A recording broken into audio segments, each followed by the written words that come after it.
நமஸ்காரம். 1000 நாமங்கள் 1000 கதைகள் 396வது திருநாமம் ராமாய நமக. தசரத சக்கரவர்த்தி செய்த வேள்வியின் பயனாக அவருக்கு 4 மகன்கள் பிறந்தார்கள். தசரதனின் பட்டத்து ராணியான கௌசல்யா தேவி சித்திரை மாதம் புனர்பூச நட்சத்திரத்தோடு கூடிய வளர்ப்பிறை நவமி நாளில் கடகலக்னத்தில் ராமனை ஈன்றெடுத்தாள். அதற்கு மறுநாள் பூச நட்சத்திரத்தில் மீன லக்னத்தில் கைகேயி பரதனை ஈன்றெடுத்தாள். அதற்கு மறுநாள் ஆயில்ய நட்சத்திரம் கடகலக்னத்தில் சுமித்ரை லக்ஷ்மணன் சத்ருக்னன் ஆகிய 2 மகன்களை ஈன்றெடுத்தாள். 4 குழந்தைகளையும் வரிசையாக 4 தொட்டில்களில் கிடத்தியிருந்தார்கள். நீண்ட நாள் காத்திருந்து தவமிருந்து பிறந்த தனது 4 பிள்ளைகளின் முகங்களையும் பார்த்து தசரதன் பேருவகை அடைந்தார். திடீரென 4 குழந்தைகளும் அழத் தொடங்கிவிட்டன. அன்னையர் எவ்வளவோ முயன்றும் பல மருத்துவர்கள் வந்து பார்த்தும் கூட குழந்தைகளின் அழுகை ஓயவில்லை. அப்போது தசரதனின் குலகுருவான வசிஷ்டர் அங்கே வந்தார். குழந்தைகளின் தொட்டில் வரிசை தவறாக உள்ளது, அதனால்தான் குழந்தைகள் அழுகின்றன என்று சொன்னார். தசரதனோ, சுவாமி, குழந்தைகள் பிறந்த வரிசையில் தானே தொட்டில்கள் போடப்பட்டுள்ளன என்றார். ஆனால் வசிஷ்டர், ராமன், பரதன், லக்ஷ்மணன், சத்ருக்னன் என்று குழந்தைகள் பிறந்த வரிசையில் தொட்டில் போடப்பட்டிருப்பது என்னவோ உண்மை. ஆனால் ராமனும் லக்ஷ்மணனும் இணை பிரியாதவர்களாக விளங்கப் போகிறார்கள். அவ்வாறே பரதனும் சத்ருக்னனும் இணை பிரியாதவர்களாக விளங்கப் போகிறார்கள். எனவே ராமனின் தொட்டிலுக்கு அருகில் லக்ஷ்மணனின் தொட்டிலை போடுங்கள், பரதனின் தொட்டிலுக்கு அருகில் சத்ருக்னனின் தொட்டிலை போடுங்கள் என்றார். தொட்டில்களை இடம் மாற்றியவாறே பாதி அழுகை நின்றுவிட்டது. ஆனாலும் குழந்தைகள் இன்னமும் கொஞ்சம் அழுது கொண்டு தான் இருந்தன. அதை கண்ட வசிஷ்டர், 4 தொட்டில்களே வேண்டாம், 2 தொட்டில்கள் போதும்.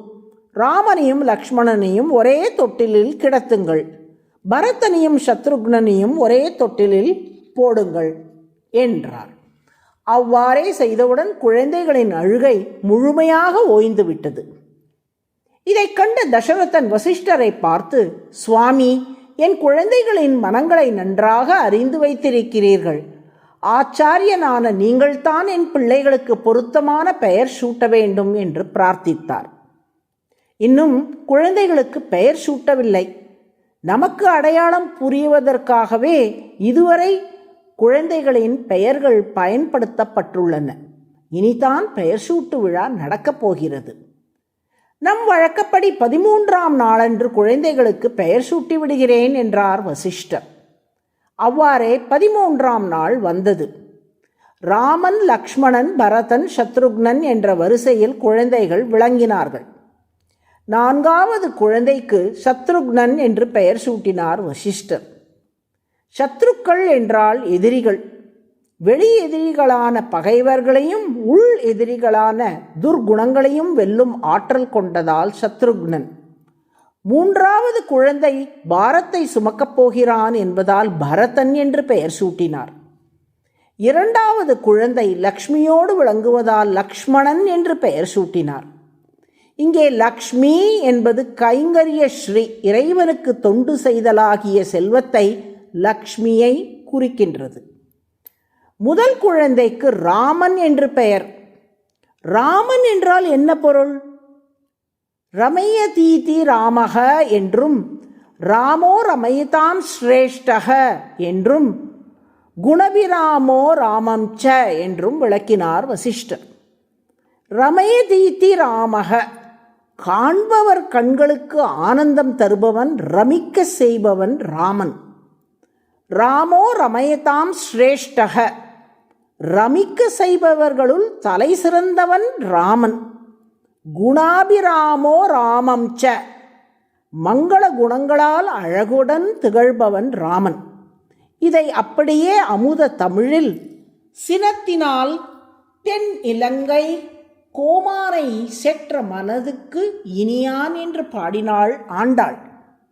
ராமக என்றால் மனதுக்கு இனியவனாக இருந்து காண்போரின் கண்களையும் மனங்களையும் ரமிக்க செய்து ஆனந்தம் தருபவன் என்று பொருள்.